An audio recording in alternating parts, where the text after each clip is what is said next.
Em 2014, a categoria passou por grandes mudanças em seu regulamento técnico e agora os carros seriam diferentes visualmente, internamente e até o som deles seriam alterados. Tais mudanças fizeram com que alguns desses carros ficassem muito lentos e até mais que os da GP2, que hoje nós conhecemos como Fórmula 2. Sim, isso mesmo, carros de Fórmula 1 mais lentos que os de categorias abaixo deles. Mas como isso aconteceu? Seja bem-vindo ou bem-vinda a mais um vídeo aqui no F1.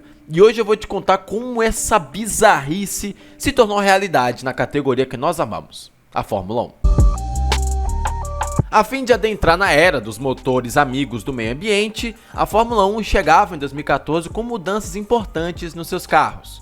Das principais, temos os carros mais simples aerodinamicamente e com bicos rebaixados, nesse caso por questões de segurança. Ainda que algumas equipes tenham se empolgado com os bicos e criado atrocidades em forma de asa dianteira. Os carros tinham menos downforce que os da geração anterior e estavam mais pesados, cerca de 48 quilos mais pesados que os carros de 2013. Os carros ficaram mais pesados de uma geração para outra e isso é inegável. Então tínhamos carros com menos downforce e mais pesados. O que poderia dar errado? E o cenário que iremos analisar agora é o GP de Barcelona. Na classificação do GP daquele ano de 2014, o tempo da pole foi de 1:25.2, mais de 4 segundos mais lento que o tempo da pole do ano anterior.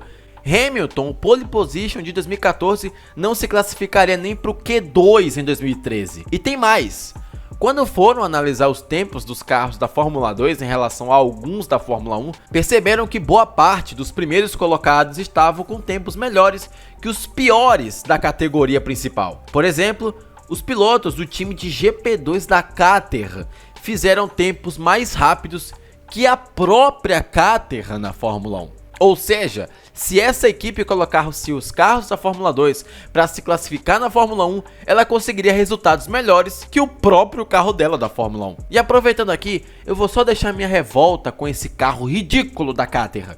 Um carro completamente quadradão, a aerodinâmica que já era ineficiente piorou, um bico obsceno para dizer o mínimo. Eu vou precisar borrar essa imagem para o YouTube não me desmonetizar.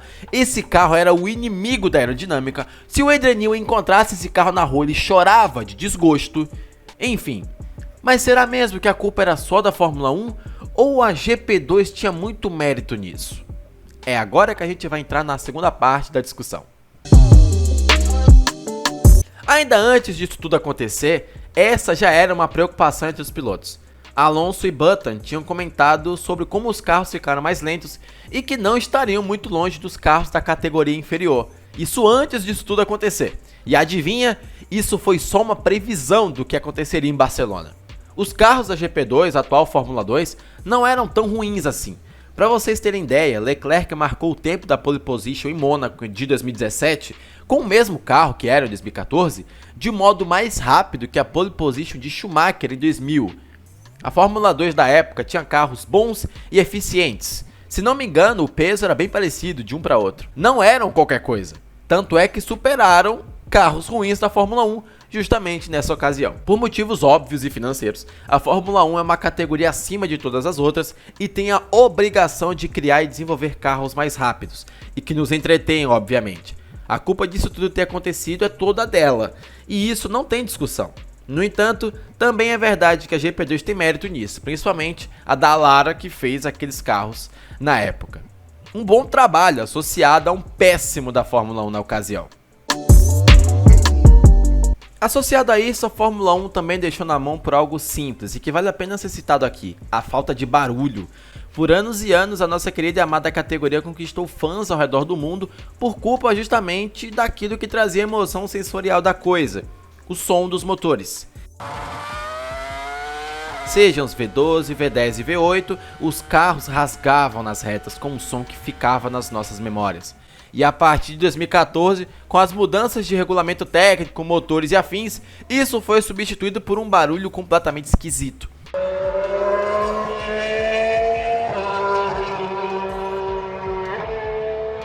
Era um som um pouco vazio, sem muita emoção, não tinha aquela coisa dos carros de antes.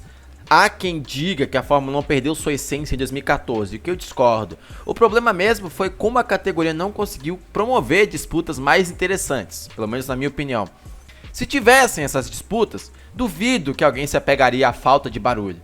Mas de fato, isso é determinante para o afastamento de uma boa parte do público. Seja por culpa das dominâncias, seja porque os carros ficaram mais lentos ou pela falta de barulho mesmo. A verdade é que a Fórmula 1, naquele dia em Barcelona, passou por várias mudanças e também passou por uma pequena vergonha. Um dos dias mais curiosos de serem explicados para os fãs de Fórmula 1. Como pode a categoria mais desenvolvida do automobilismo permitir ser superada em um grau por outra que é claramente inferior financeiramente e de tudo a ela? E eu aqui nem citei fato de DRS, não citei alguns outros fatores que poderiam até ajudar a Fórmula 2 a obter tempos até melhores, mas essa parte eu não vou citar aqui. E aproveitando aqui o final desse vídeo, um dos poucos momentos na história desse canal em que eu vou ter a oportunidade de falar do quão esses carros de 2014 deixaram a Fórmula 1 esteticamente feia, vamos aproveitar e vou usar esse momento para isso. E a partir do momento que as equipes de Fórmula 1 tinham que se virar para rebaixar o bico dos carros, a Fórmula 1 virou isso aqui. A Red Bull ainda conseguiu se acertar, aí veio a Ferrari e fez o que mais parecia um aspirador de pó, a Mercedes acertou ninguém sabe como, e aí começam as atrocidades. A começar pela Williams, que ainda foi um pouco econômica junto com a McLaren, a Sauber nem tanto, e aí veio a Toro Rosso e fez isso aqui, a Force India também. E a Caterham, como já falei, vale a pena falar de novo, isso aqui não dá. No meu país isso é proibido. A Lotus, ela fez duplo ainda. Ela exagerou 2 vezes. Esteticamente os carros da Fórmula 1 de 2014 já eram feinhos. E aí vem a Caterham e aproveita e chuta o balde e consegue fazer algo ainda pior. E eles ainda queriam ser competitivos com isso daqui. E eles ficaram em choque que os carros da Fórmula 2 eram mais rápidos que eles. Eram mais rápidos que eles. Claro que iam ser. Vocês constroem um trator em formato de carro de Fórmula 1 e vocês querem que os carros da Fórmula 2 sejam mais lentos, sendo que o chassi dos caras eram muito melhores que os da Fórmula 1. Enfim, tá aqui meu desabafo do quão esteticamente eram feios aqueles carros de Fórmula 1, pelo menos na minha opinião. Felizmente, de 2015 em diante, eles arrumaram a estética da coisa, porque desse jeito não dava pra ficar. Pronto, agora eu já desabafei. Anos e anos de revolta agora foram todos jogados ao vento. Muitíssimo obrigado por me escutar. Bom, isso aconteceu o dia em que um carro de Fórmula 2 superou a Fórmula 1. Não toda, mas uma parte dela. Eu quero saber a sua opinião. O que você acha dessa história? Você acha que a Fórmula 1 perdeu sua essência em 2014? Deixa aqui embaixo a sua opinião. Esse foi mais um vídeo aqui do F1. Espero que tenha gostado. Se sim, clica no like e se inscreve no canal para ver mais vídeos meus aqui. E eu te vejo no próximo. Até lá.